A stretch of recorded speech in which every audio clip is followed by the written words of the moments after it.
Hey, Bronco Babe here and Bronco Babe's baby. I've been busy, haven't posted in a while, sorry. It's my boobs, come on. Just zoomed right into my boobs.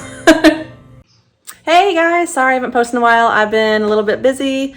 I'm growing a baby and I'm getting married in a week to this guy. And a week before the wedding, the Bronco decided that it wanted to have the brake booster go out. So we're gonna be replacing the brake booster today. That way when my friends come to town, we can take it for a spin and drive it. Granted, my friends want to, risk their lives being the Bronco. So I probably should have done some research as far as how to do this, but it looks easy, so I'm just gonna jump in and see what happens. We're thinking that first we need to disconnect the brake pedal from the linkage. And then I'm pretty sure that the bracket has to come up behind it because on the new one, this connection is blocked by the bracket to break it apart. So we're gonna start with disconnecting the brake pedal. I would really love to be able to keep the master cylinder on it and not have to break any lines and have to bleed. Also, my bird's nest is still there. That was there when I brought it for the Shine and Show judging at Supercell. And there's a bird nest in the engine. So I've kept it there. It's nostalgic. I care about animals, so she's staying. So I used to think that these tight spaces were hard to get into before, and now having a big belly makes it that much better. It's hard to get to the bolt on the back side of this brake pedal because it's like tucked behind a bracket. So I'm having to use a swivel head.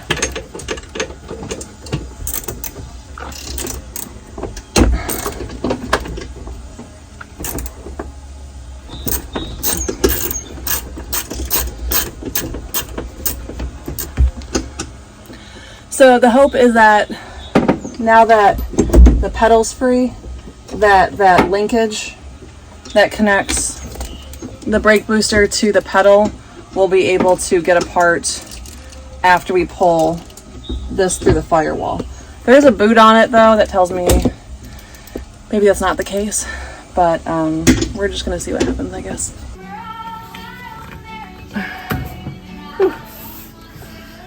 Okay, so as you can see, some dumbass painted the master cylinder.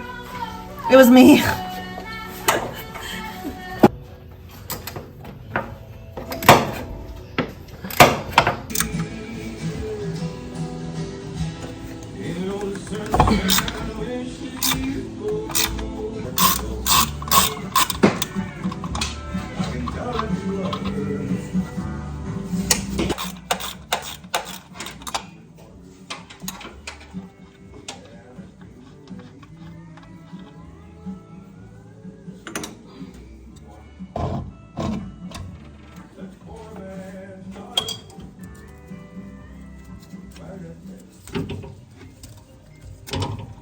Can you take it all the way back up or no?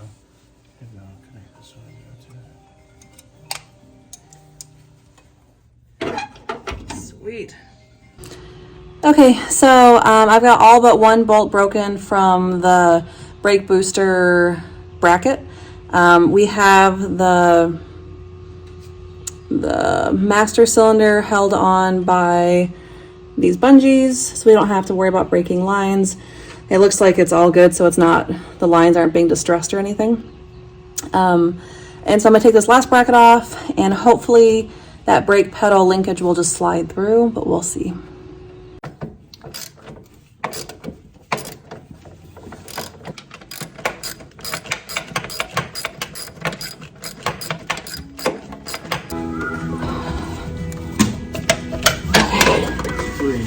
She's free.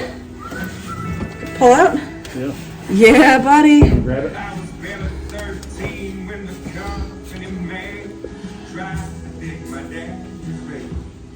All right, so came out like we had hoped.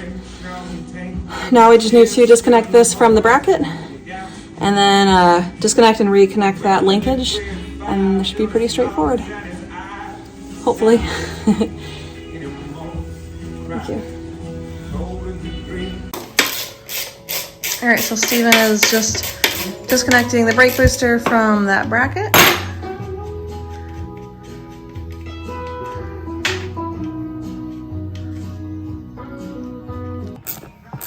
her hands. Oh, yeah. Dang it, that wasn't recording. Okay. So take this pin out so we can attach this to the new one. So maybe a pair of needle nose.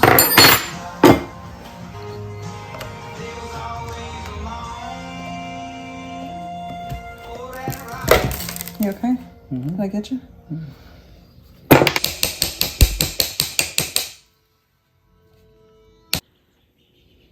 Okay, so here's where we are at. We got everything apart and we're now trying to get this brake pedal linkage off the brake booster.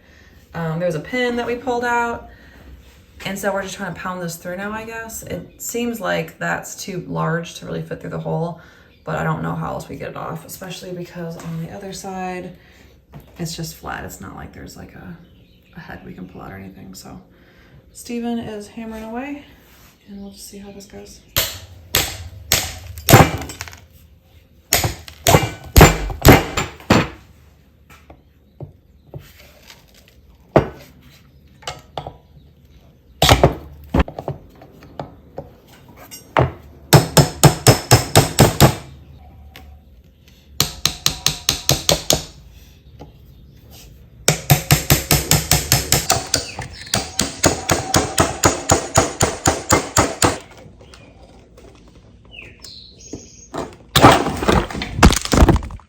It's always what should be the easiest part of a project that ends up being the bigger. So we're still trying to get this pin out. Steven just watched a YouTube video of a guy that had the same problem, and he just used a BFH. So we're gonna keep beating on it. I was kind of afraid of mushrooming this and causing more problems, but we've tried prying it between here and between there and maybe in there, and it's just not working. So we're gonna beat her out. Of course, we didn't have it recorded because it kept falling off the thing, so we were hammering and getting pissed off. Finally got it out. The one in front of it came out just fine. That one came out just fine. It's right there. So here's the old one. And we're gonna put the bracket back on the new one, and hopefully it should just go back together. Okay, so we got the brake pedal back on. Everything looks good. And now we're gonna go... We're gonna mount the brackets first. Yeah, remount the brackets first. Right. And then we're gonna go and throw it in the Bronco. Okay, so it's all put back together. A few things to note, because we just went through this. When the master cylinder is upright like that, these brackets should be going down. And then also something to note is this plate right here is a little snap, and it kind of just snaps in. So I just used a little pick to get it. Yeah, and I've only got one extra piece of hardware, so that's like a record for me. Okay, so now I'm just going to put it back in, and then while I'm screwing the bolts in, Steven's going to be on the other side, and he's going to reattach the brake pedal, and then just rebolting it to the master cylinder, and hopefully we should be good to go. Okie doke.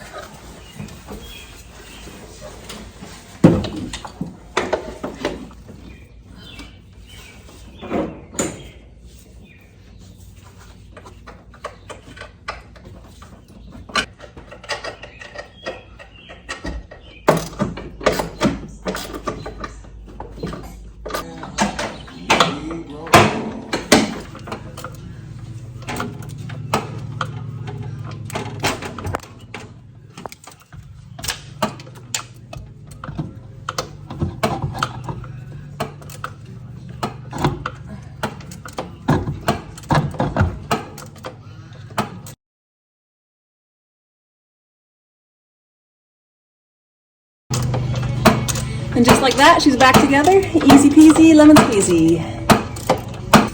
Bye! Okay, so we're gonna take the Bronco for a test drive and see if the brake booster works. And if it does, we're gonna go to the grocery store and get my pregnancy craving. One of the ways that you can test a brake booster is to pump the brake until it gets stiff with the truck off, and then turn it on. And if it stays stiff, then that's a sign your brake booster's bad. If it goes to the floor, it means it's good. And I just turned it on and it goes to the floor. So I think that we're doing pretty good.